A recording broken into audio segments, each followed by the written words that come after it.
Assalamualaikum warahmatullahi wabarakatuh. Perkenalkan, kami dari kelompok 11 yang akan membawakan materi Hukum Pers dan UU ITE. Dengan saya sendiri, Nandini Abdul Merah dengan ujung NIM 127 dan rekan saya Fitri Ayustia Bella dengan NIM A1212531. Kami akan membawakan Hukum Pers dan UU ITE. Jadi, pada kesempatan ini saya akan menjelaskan hubungan antara Pers dan Undang-Undang ITE. Pertama, UU ITE itu adalah Undang-Undang Informasi dan Transaksi Elektronik Nomor 11 Tahun 2008 yang mengatur penggunaan teknologi informasi dan transaksi elektronik di Indonesia dan disahkan untuk memberikan perlindungan hukum dan mengantisipasi penyalahgunaan teknologi digital.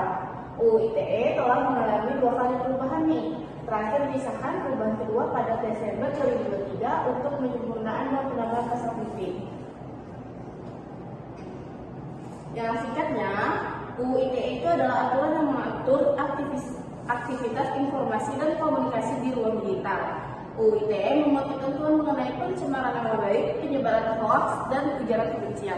2 pasal yang paling sering menjadi sorotan adalah pasal 27 ayat 3 tentang pencemaran nama baik dan pasal 28 ayat 2 tentang penyebaran kebencian berbasis sara.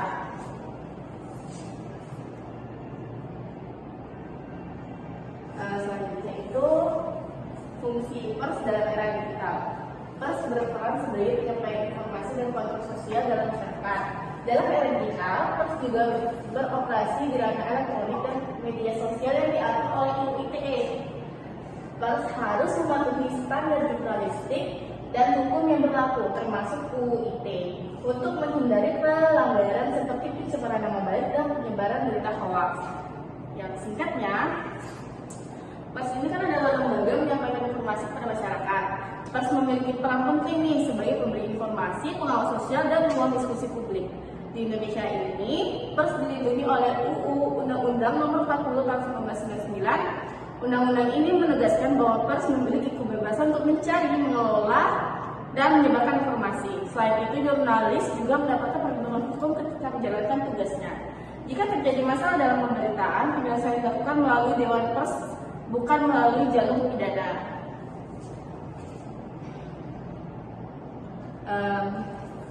Lalu nih, apa hubungannya antara Pers dan UU ITE? Sebenarnya saling melengkapi. Konten jurnalistik semestinya mengikuti ketentuan dalam Undang-Undang Pers.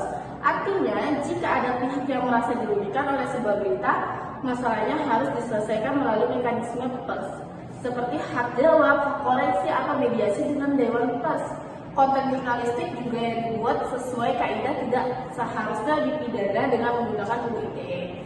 Namun, dalam praktiknya masih sering terjadi laporan UU ITE terhadap jurnalistik atau media. Hal ini biasanya disebabkan karena kurangnya pemahaman tentang perbedaan kewenangan Undang-Undang Pers dan Undang-Undang ITE, atau karena adanya penyalahgunaan pasal untuk membuka kritik. Selesai dari materi pertama, selanjutnya akan dilanjutkan oleh rekan saya.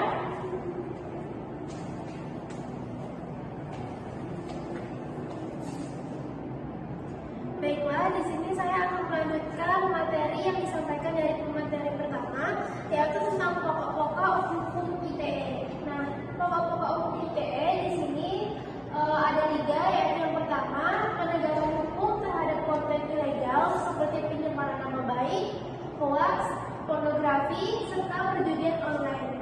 Dan yang kedua, perlindungan anak dalam era digital. Serta yang terakhir, identitas digital dan sertifikasi elektronik.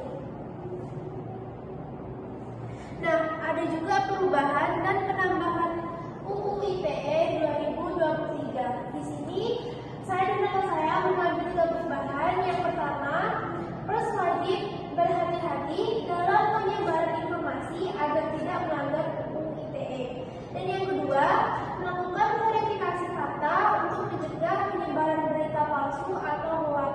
Dan yang terakhir, memahami batasan hukum dalam pemberitaan dapat melindungi Pers dalam tuntutan hukum.